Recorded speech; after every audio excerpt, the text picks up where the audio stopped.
A Disney fantasy and a gripping documentary start on area screens this week. And here, as always, to get us up to speed, film critics Chuck and Pam Powell. And we're going to start with a movie that I'm a bit of a mountain climber myself. My dad and I have watched the previews for this thing, and Free Solo looks amazing. It is amazing in more ways than you would expect. Yes, the mountain climbing is incredible, but also the human story is really something as well. Free Solo in the mountaineering community means that you are climbing without nets, without ropes, without anything. You're insane, you're out of your mind, you're out there with your hands and your feet, and you hope like hell you don't fall off.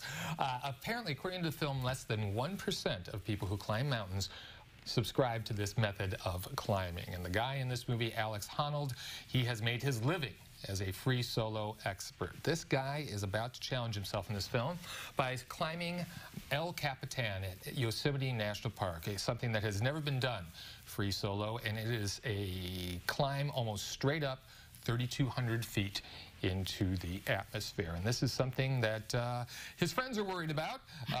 His film crew is worried about too. They are quite concerned. They're going to do something that's going to make him make a mistake, so he'll then plummet to his death. And also his new girlfriend is quite worried about this too. She seemed to think, I get the impression, that he was going to maybe change his ways once he fell in love. But he says early on that there's never a question that he'll always choose climbing over a girl. This dooms this relationship from the start, although even I read after the film, they're still together somehow. What's interesting about this guy is that he really socially is quite different. He doesn't really have any fear about anything, and we find out that he comes from a family where feelings and emotions were rather repressed. And this all goes into his attitude about climbing. I think this kid wants to challenge himself. He wants to feel something that he hasn't felt before, and he does take a brain scan, and they find out that the segment in your brain which alerts you to fear, his doesn't work too well. Malfunction. So he's got just the perfect makeup to do this thing. Again, as you say, the mountain climbing stuff is spectacular. This is at the Art Theater. You should see it on the biggest screen possible because the film crew, Jimmy Chin, there he is, he led the film crew. They were in places I don't know how they were to get the shots they got. I know also they use drones as well at times.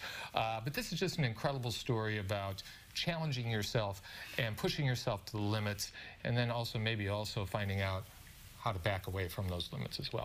And it's a true story. He's actually doing it. Documentary, not just a for entertainment purposes only kind of movie. Yeah, you get the impression from the film crew, he could die at any moment.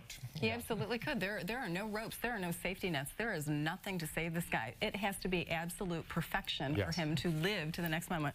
My hands are sweaty just looking at this. And that's how I watched the entire film. Couldn't hold on to a soda pop. Okay.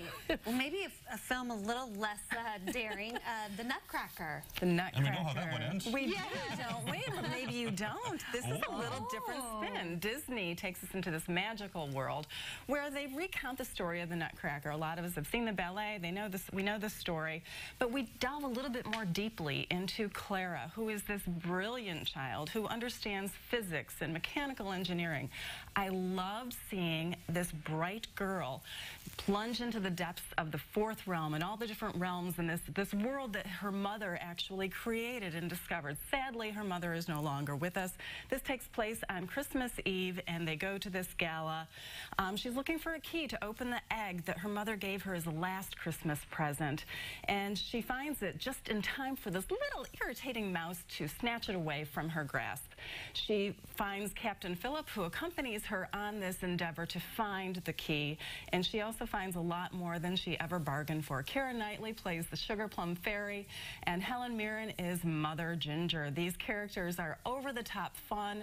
The makeup is extraordinary, and you feel like you're watching a 3D movie the entire time without wearing those clunky, silly little glasses. What's different about this movie? It is a Disney movie, and it does have a princess, but this is not your ordinary princess. She's smart, she's witty, she's able to support herself, she's independent, she's courageous, and she takes the lead. I loved seeing a strong female character, unlike any other Disney princess story. And I'm hoping that maybe moms and daughters will go see this movie. Ages 8 to 15 would be perfect to instill and punctuate the fact that women are strong characters. Does she want to build a snowman, though? That is the question. Maybe a snow angel? We never really got the official review on Free Solo, like number of stars, recommend. Oh, I love loved it. She loved it. I highly recommend it. Yeah. Absolutely. What about Bohemian Rhapsody? Is that We're going to talk about that tomorrow. Oh, on the yes, morning that's show. going to start tomorrow. Actually, it'll start tonight. We'll have our reviews tomorrow on the morning show. Oh, okay. Something to stay tuned for. But you can always keep up with Chuck and Pam when you follow them on Facebook at Real Talk with Chuck and Pam. And we'll look forward to seeing you all next week. Thanks, Jess.